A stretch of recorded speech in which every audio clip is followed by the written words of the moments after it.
Tonight on NewsWatch, more airstrikes. An American plane enforcing the no-fly zone crashes over Libya. Plus, out of control, another setback as a nuclear reactor continues to leak radiation in Japan. And keeping up the pressure, Tea Party members hold Republicans accountable to keep their campaign promises. All this and much more tonight on NewsWatch.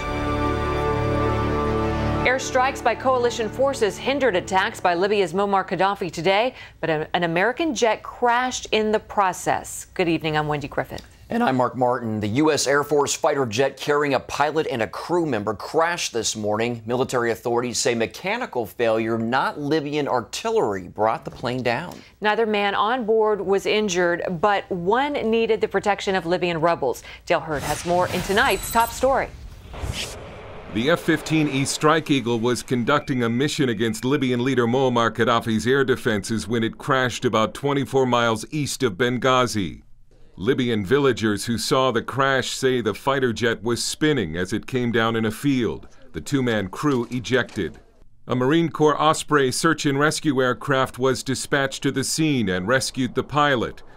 The second crew member, the weapons officer, was recovered by Libyan rebel forces and is now in U.S. hands. Coalition forces are in the process of stretching the no-fly zone like a net from opposition territory in the east towards the Gaddafi-controlled capital of Tripoli, where anti-aircraft fire awaits coalition planes. The U.S. says Gaddafi is not a target.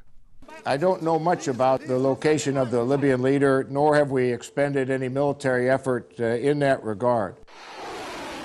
Instead, the focus is eliminating Libyan air defenses and stopping the movement of Gaddafi loyalists toward the rebel stronghold of Benghazi. Libyan rebels chanting Allahu Akbar, God is great, have been energized by the international airstrikes.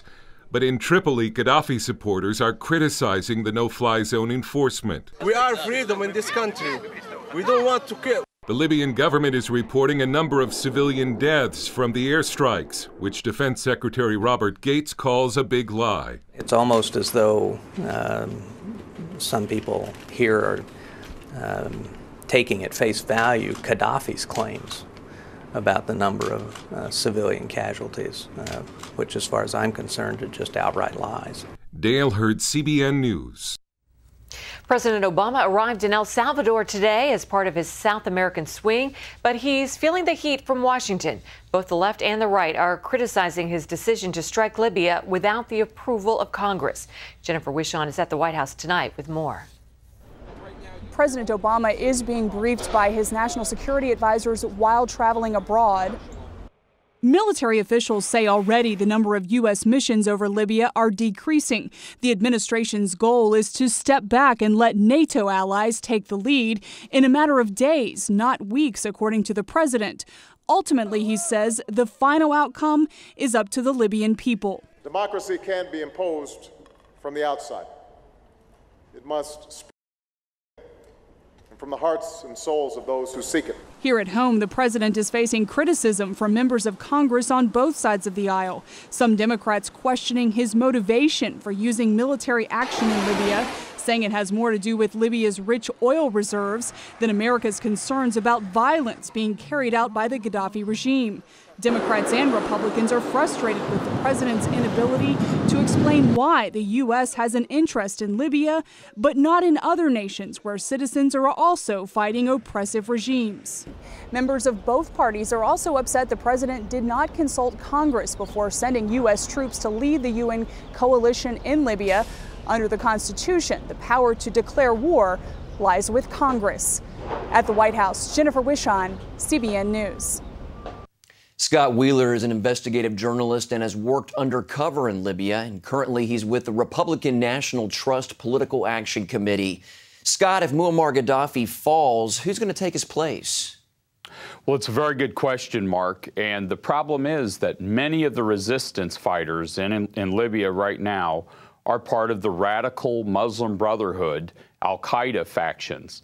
And they've had a long beef with Gaddafi because years ago, Gaddafi was one of the very few, perhaps the only Middle Eastern leader to put down an al-Qaeda cell. And they've held a grievance against him for a long time for that reason. Now, first off, did the United States, did they do the right thing by getting involved in the way that they did? Well, tactically, I would say no. They waited too long. They waited till the resistance was being beaten back and then kind of jumped in and I think probably dragged in. When you look at the political dynamics of this situation, you had President Obama, who rose to power criticizing President Bush for what he called a war for oil. And here we are now fighting a war, apparently, for the free flow of oil to Europe. 80% of Libya's oil exports go to Europe, and they were the ones who were most concerned about this. And it seemed like they dragged President Obama along. And quite frankly, he's had a very unusual and interesting relationship with Gaddafi over the years. And I think we won't see Gaddafi. He may stay in power in Libya and perhaps survive in exile somewhere. I don't think Obama is really keen on removing him from the face of the earth. Suppose he is deposed, though, could the result be even worse? Well, that remains to be seen. I think we got into this because of the revolt against him, and now we're in it. What is the outcome? It's very hard to define the outcome of this, how we end this, what America's role is going to be. And even though they tell us it's only a humanitarian mission, we're going to try and prevent them from the Libyans from bombing their own people. It's hard to see that it ends there, and it usually doesn't in these cases. Well, let's talk a little bit more about the end game here. Many Americans they're concerned that this is going to turn into an extended military operation like what happened in Iraq. What do you think? What is your take on this long term? It's very hard to tell because we have an administration that is very unsavvy when it comes to conducting military operations. I think we saw the Secretary of Defense suggest just a couple of weeks ago that this is not something the United States should be involved in, at least hinted at that. And here we are now, 2 weeks later, with the president talking about a humanitarian mission and there won't be any soldiers on the ground. It's hard to see an end game here because everything is obscure, and the Obama administration, quite frankly, has been unpredictable, and we can never rely on them to stand up for American interests. Even in this case, it appears we're standing up for European interests. Okay. Scott Wheeler, thank you so much for your insights. We appreciate your time today. Great to be with you, Mark. Yemen's president says he's ready to step down now at the end of the year. Ali Abdullah Saleh told senior officials and military commanders about his decision on Monday. The announcement comes after Saleh's forces opened fire on demonstrators, killing 40. The killings prompted 3 senior military officers to join the opposition. 3 ministers and dozens of members of parliament quit Saleh's regime in response to the massacre. The death toll from Japan's earthquake and tsunami has now risen to more than 9,000 people, and 13,000 are still missing. Meanwhile, workers struggle at the crippled nuclear reactor to restore power. Ephraim Graham has more. There is yet another complication to bringing the Fukushima nuclear plant under control. A pool used to store spent fuel is heating up. A Japanese nuclear safety official says temperatures have risen close to the boiling point. That's believed to be causing the steam that is wafted from the plant. Meanwhile, there is mourning in Higashi Matsushima. That is where relatives gather to bury their loved ones at a mass grave.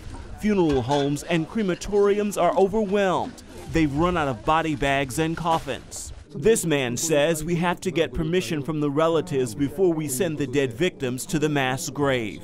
Still, the country is showing some signs of recovery, at least on the economic front. Tokyo stocks rose today as investors were reassured work to contain the nuclear crisis at the power plant were seen to be making progress. The Bank of Japan also supplied an additional $24.7 billion to the Tokyo money market to support financial institutions. Ephraim Graham, CBN News. The governor of South Dakota signed a law today requiring women to wait 3 days before having an abortion. That's the longest waiting period in America. The law also requires women to undergo counseling at a pregnancy help center that discourages abortion. Opponents plan to file a lawsuit challenging the measure. Governor Dennis Dugard promised to defend the new law in court and even has a private sponsor to pay the state's legal fees. A coalition of pro-life groups is pressuring members of Congress this week to end funding for Planned Parenthood. Members of the Expose Planned Parenthood Coalition are mobilizing activists to call and visit their representatives' district offices or attend town hall meetings. The goal is to see the pro-abortion group stripped of $363 million in public funds. A terminally ill baby who was denied treatment in Canada is heading home following successful surgery in America. Canada's health system would not allow 14-month-old baby Joseph to get a tracheotomy there due to a fatal disease. Family, friends, and pro-life groups worked to bring the toddler to America for the care he needed after hearing about his case. His family said they simply wanted the procedure so the boy could breathe on his own and spend his final days at home with them. Coming up, no backing down. Lawmakers try to make sure their colleagues keep their promises.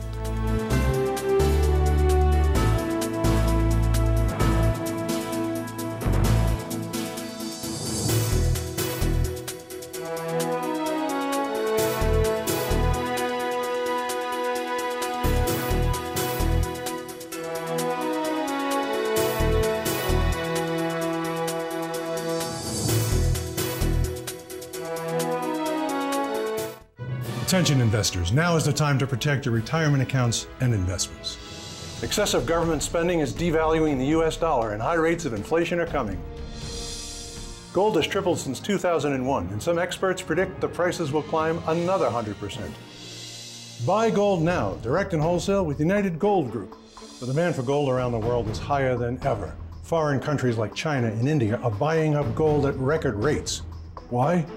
What do they know that you don't? Call now and get your Gold Investors Kit absolutely free. Call in the next 5 minutes and receive The Secret to Owning Gold in Your Retirement Account, also absolutely free. Just call 1-800-758-5070. That's 1-800-758-5070. This could be the most important call you make this year.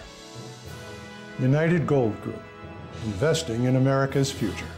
Do you take fish oil? There's an omega-3 supplement that's better than regular fish oil. Staying healthy, it's not easy. I exercise regularly and eat lots of fruits and vegetables.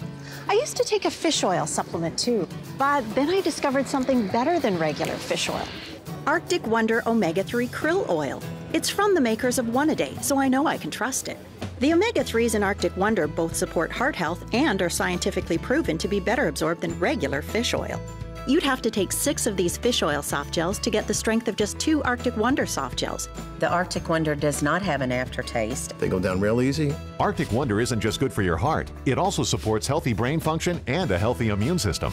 This is one of the products that I plan to take for the rest of my life. Arctic Wonder is from One A Day and not available in stores. For a special trial offer, call or go online now. Call 1-800-409-7339. That's 1-800-409-7339. Or go online to tryarcticwonder.com now. Welcome back. Former vice presidential candidate Sarah Palin has wrapped up her 2-day visit to Israel with dinner at the Prime Minister's house. Prime Minister Benjamin Netanyahu and his wife Sarah hosted the private meeting with Palin and her husband Todd. Press reports say they spoke about the Palin's tour of the Holy Land, as well as the biblical book of Esther and the Purim holiday. Well, freshman congressmen have the least influence on Capitol Hill, but with more than 100 new lawmakers, the current freshman class holds a pretty good deal of clout. Yeah, that's true, and those new members are making it clear that they are going to remain true to their principles. John Jessup has the story from Washington. When John Boehner took the gavel, God bless you, Speaker Boehner. He assumed responsibility of managing the House, dominated by Republicans, with dozens of new lawmakers swept into office by Tea Party support. But last week, yes, we got some members who'd want to do more. Speaker Boehner narrowly avoided a government shutdown when 54 House Republicans defied party leadership by voting against a continuing resolution to fund the government. One of those Republicans was Kansas GOP freshman Tim Hillskamp. We had all kinds of amendments, and those are not part of this CR. So on one hand, funding the government for 3 more months essentially means we continue to fund Obamacare, we continue to fund Planned Parenthood, and we continue to fund these regulations that are killing job creators in this country. Hillskamp views spending and the federal debt as a moral issue. He believes the government no longer reflects society's values and wants to use the congressional power of the purse strings to make sure it does. As an example, he points to the Defense of Marriage Act. The administration, for instance, refuses to defend our Traditional Marriage Act, and we should be defunding the Justice Department if they're not willing to use the funds to defend our laws. Hillskamp is not alone. This is immoral, it's unwise, and it ought to be illegal. Utah freshman Mike Lee is an avowed Tea Party Republican in the Senate. He helped form the Tea Party caucus, which is also applying pressure on GOP leaders. The important thing is that we have some group within the Senate that's there standing ready and eager to listen to people who are identifying themselves as part of the Tea Party movement. Both men say their goals are the same as the GOP's. Where they differ is on tactics. On the budget, they believe it's time to dig in and fight, and say they're willing to compromise so long as concessions include trade-offs like a balanced budget amendment. The White House is warning all parties involved to remember, no one will get 100% of what they want. I will stipulate that right here. But veteran lawmakers say these newcomers have a loud voice. You bet we're listening to this new class that's come in. It's a talented group, but in a very real sense, they represent the voice of the American people on Capitol Hill, and that voice has to be heeded. Do you think that the GOP leadership is doing a good job at addressing the needs, the interests, and the desires and the priorities of the freshman members who were backed by the Tea Party? I think our leadership in the House has been unprecedented in how they're reaching out to freshmen. Leadership is a tough job, and but again, every member up here is elected for a particular district, and none of us work for any particular leader, but the leaders are actually trying to work for us. If party leaders think it's hard keeping their members in line now, it may not get any easier. Conservative lawmakers say the Tea Party movement isn't a passing fad, but a phenomenon that's here to stay. I believe 2010 was just a prelude to a much bigger set of changes that we'll see in 2012. John Jessup, CBN News, Washington. Up next, looking past the face on the screen, a former television anchor talks about her recovery from a secret addiction.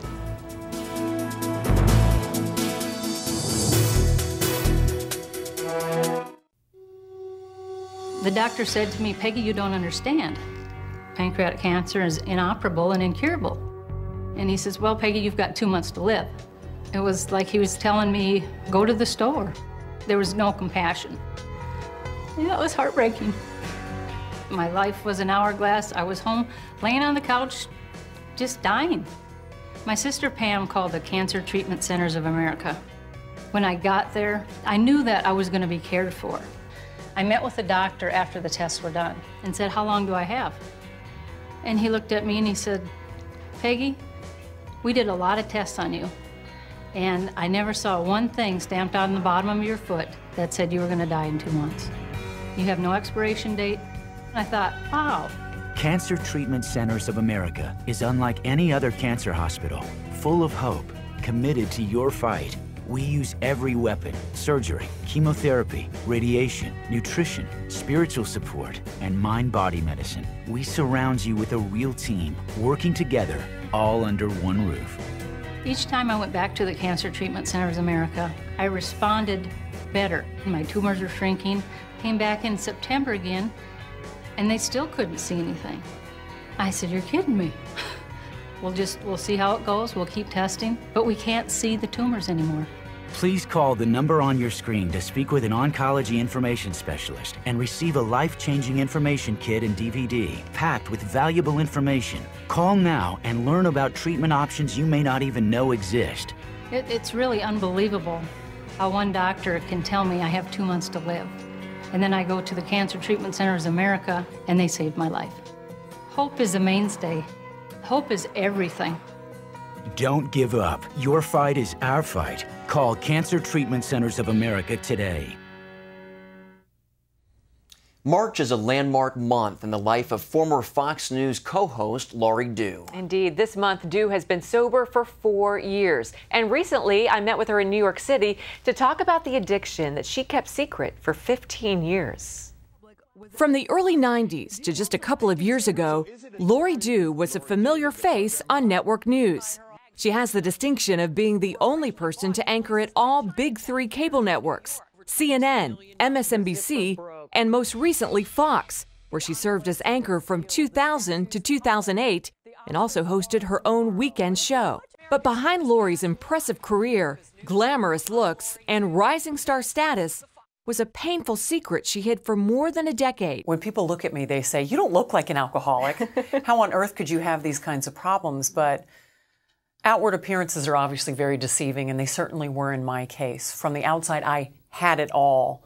I had a great job at Fox News Channel. I had more friends than I could count, family that loved me, a beautiful apartment, the ability to take nice vacations, et cetera, et cetera, et cetera. None of that mattered because in the inside, I was a shell of a person. My self-esteem was very low, which is why in my 20s I turned to alcohol. Where do you think that low self-esteem came from? Some of my low self-esteem, I think, started in my teenage years when a lot of us go through that awkward period. Well, I was very awkward. I was very tall and gawky and not one of the popular girls. And I think when I got a little older, alcohol was a way for me to fit in. How bad did it get? When my drinking was at its worst, I would drink heavily 2 or 3 nights a week and end up going to work or on weekends very hungover. And playing the same tape in my head over and over again. How could I have done this again? How could I have gone out and gotten so drunk last night when I swore that I was only going to have 1 or 2 drinks? And that was a question that after years and years of asking, I stopped asking. Why did I do this? I just accepted the fact that that's how I thought I had to live. I really and truly thought that I had to drink every day or every other day in order just to live a normal life. I drank to make myself more interesting to others, and I drank to make other people more interesting. When the truth of the matter is, I was very interesting the way I was, and that alcohol was not doing me any favors. It just took me a really, really long time to realize that. But when I did, it was like a light went off. And I was so ready to get sober because I was sick and tired of being sick and tired. So when I made my decision, I literally got on my knees and I begged God for help the morning of March 14th, 2007. I said, "I cannot do this anymore, God. Please help me." And that's when I knew the fight was over. How did your faith play a part in your recovery? My faith has played an enormous role in my sobriety. I would not be where I am, which is 4 years sober, 4 years without a drink, without God's help. How do you negotiate a cocktail party these days? I tend to go to a cocktail party for about 30 to 45 minutes. I say hi to everyone I need to say hi to. I shake hands, I have short conversations with people, etc., and then I leave. And you drink Pellegrino. And I drink Pellegrino. You know, I wish I had bought stock in either Perrier or Pellegrino 4 years ago because that's all I drink. It's probably all I will drink the rest of my life. Sometimes it's Pellegrino with lemon. Sometimes it's Pellegrino with lime. Sometimes if I'm really crazy, it'll be an orange slice. Or maybe I'll mix it with orange juice. But it's all about the sparkling water. And that's okay. I love it. You've said now that the genie is out of the bottle, you just want to help people. How do you want to help people? I want to help people know that they are not alone.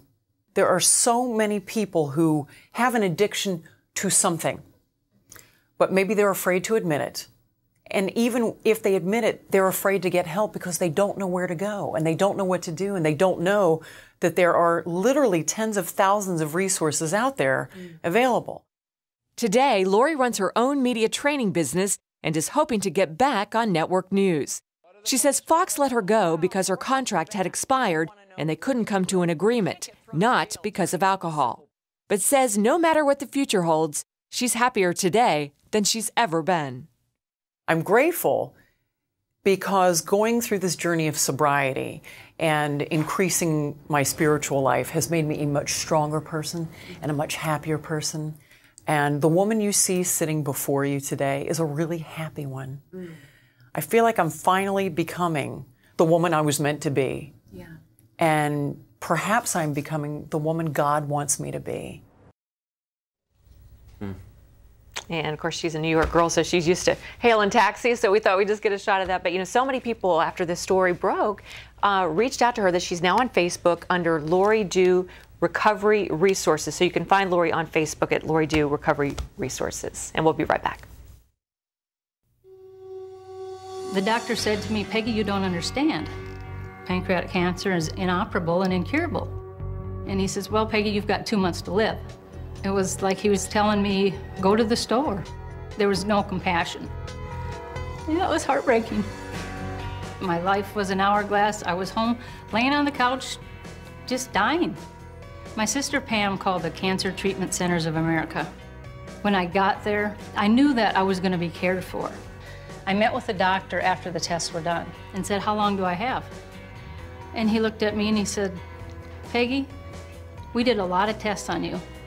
And I never saw one thing stamped on the bottom of your foot that said you were going to die in 2 months. You have no expiration date. I thought, wow. Cancer Treatment Centers of America is unlike any other cancer hospital, full of hope, committed to your fight. We use every weapon: surgery, chemotherapy, radiation, nutrition, spiritual support, and mind-body medicine. We surround you with a real team, working together, all under one roof. Each time I went back to the Cancer Treatment Centers of America, I responded better. My tumors were shrinking. Came back in September again, and they still couldn't see anything. I said, you're kidding me. We'll see how it goes. We'll keep testing, but we can't see the tumors anymore. Please call the number on your screen to speak with an oncology information specialist and receive a life-changing information kit and DVD packed with valuable information. Call now and learn about treatment options you may not even know exist. It's really unbelievable how one doctor can tell me I have 2 months to live. And then I go to the Cancer Treatment Centers of America and they saved my life. Hope is a mainstay. Hope is everything. Don't give up. Your fight is our fight. Call Cancer Treatment Centers of America today. Well, the Hodsons have been missing an important part of their family for the past 4 years. Yeah, back in 2007, their 4-year-old Labrador mix, Gretchen, was stolen. We knocked on people's doors, we posted signs everywhere. I called all the veterinary clinics, I called all the humane societies. We continued to do this for like at least a year, year and a half, not more. Now, after 4 years, their stolen puppy has been found. Gretchen was wandering near a lake only a few minutes from the Hodsons' old house. It was microchip technology that made the family's happy reunion possible. When a pet is found, they can be scanned to see if they have a chip. Gretchen's had the Hodsons' contact information on it. I thought for sure we had lost her and we weren't going to see her again. I remember her and I didn't forget her. I still remember that she got stolen. Wow. Now that Gretchen is back where she belongs, the Hodson family plans to introduce her to their other dog and then take a trip, of course, to the park. Where else? There you go. Dogs love the park, and I love a happy ending. I love a happy ending, and we have one for you today. That's right. Although when you hear about the microchips being planted, doesn't it kind of make you think of the end times and all that? Yeah, better in animals, I guess, than in us. But you go first. Tell me how it is. No, that's okay. I think I'm going to pass. That's all for this edition of Newswatch. Thanks again for watching. Have a great day. Good night.